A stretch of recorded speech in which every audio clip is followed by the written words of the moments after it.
Hey guys, today we're going to do another small lesson about prepositions. I know you started them last week and you've started to get really good at them, but after watching some of your Flipgrid videos and reading your writings, it became obvious that this lesson is needed.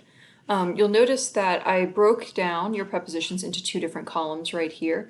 You'll notice that several of our prepositions in Spanish are followed by the word de, okay, which can mean in English of or from. So a lot of our prepositions are pretty similar to English. Like, for example, I can say it is to the side of, or something is far away from, or it's on top of. So we're using of and from a lot in our English prepositions. Not all of them match up perfectly, but several do. And then you'll notice that in the second column of prepositions, there's another group that does not follow up with de. And I noticed in some of your writing, you guys were putting de everywhere. No, it's only on some of them, okay? Only the ones on the left side.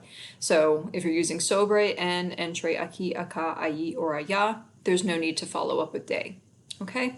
Furthermore, there is something kind of particular about de that we need to talk about. If you'll recall, back when we talked about the verb ir, to go, you guys learned that ir is always followed by the preposition a. Okay, and that was all well and good. Let's look at our green examples. Yo voy a la cafeteria. I go to the cafeteria. Ellos van a los conciertos. They go to the concerts. Or ustedes van a las montañas. Y'all go to the mountains. All of these, when we follow the preposition a with la, los, las, no problem. You could do that. However, you might remember when we talked about when something is al, like we are going to the lab. Vamos al laboratorio. Okay, we remember that al smushes to form all.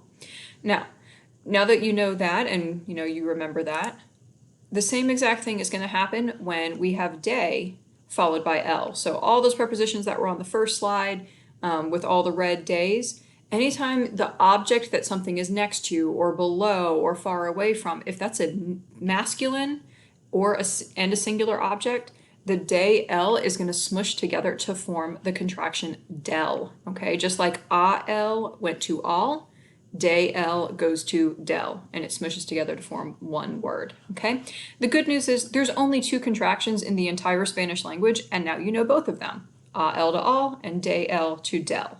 Okay, so I'm going to show you some examples on the next slide that really highlights this. Okay, so my first example sentence is number one, la puerta está a la derecha del reloj. The door is to the right of the clock. Okay, so I would be saying de el reloj. So I had to smush de el to form del. Okay, the door is to the right of the clock. All right, let's look here on number two. There's no issue. El teclado está enfrente de la computadora. The keyboard is in front of the computer. De la has no issues, so I don't have to smush it. It's just a regular old sentence that lines up just like English does. All right, number three, we have to look out for the smushing. El teclado está encima del escritorio. The keyboard is on top of the table because it's on top of something singular masculine, el escritorio, de el smushes to form del. All right, and then the last one on this slide, la carpeta está sobre los libros. The folder is above the books. Okay, here there's no problem. On top of that, sobre is not followed by de, so it's just the folder is above the books. Okay, it matches up perfectly to English. I don't need that extra preposition word in there. Sobre is just by itself. All right, next up, I've got la pizarra está cerca de la carpeta. The whiteboard is close to the folder. Okay, here I don't have to smush because it's not de el. De la is not a problem. All right, el escritorio está delante de los pupitres. The teacher's desk, the big desk, is in front of the student desks. Okay, right there, no problem. De los, also not an issue. Number seven, el cartel está en la pared.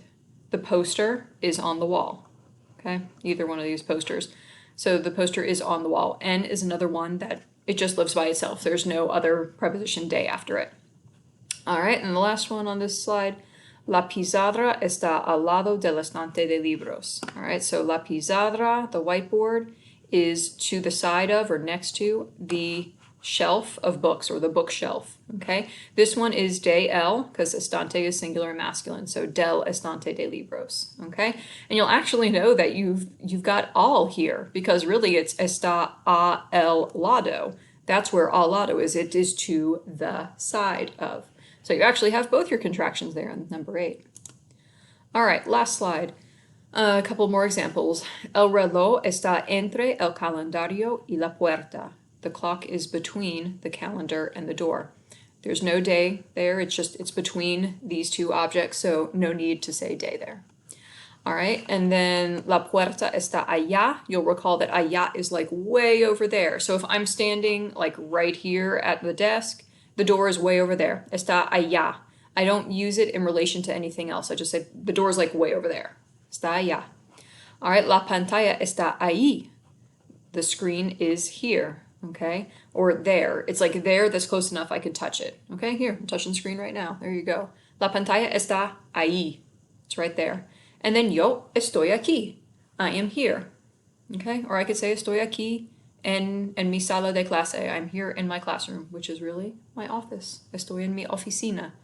All right, so I hope that helps clear up a little bit about de el smushing to form del and how to form these sentences properly. And remember how you feel and where you are, that is when you use a star. So we're always using the verb a star to talk about location of things. Okay guys, I'll see you in the next lesson.